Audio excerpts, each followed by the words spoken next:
Hello everyone, how are you doing? This is MD Tech here with another quick tutorial.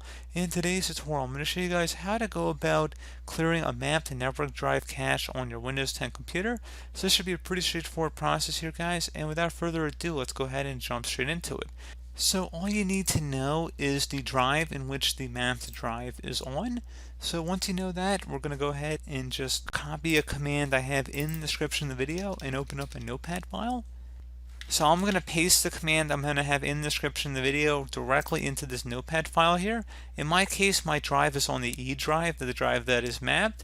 However, in your case, it might be any other letter, so just don't think because it's E in my case, it's the E drive in your case.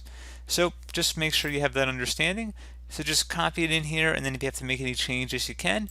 And then we're just going to go ahead and right click and copy on it again. And then open up the start menu, type in CMD. Best result should come back with command prompt. Go ahead and right click on that and select run as administrator. If you receive a user account control prompt, go ahead and select yes. Go ahead and copy the command I'm going to have in the description of the video and then just paste it into the command prompt here.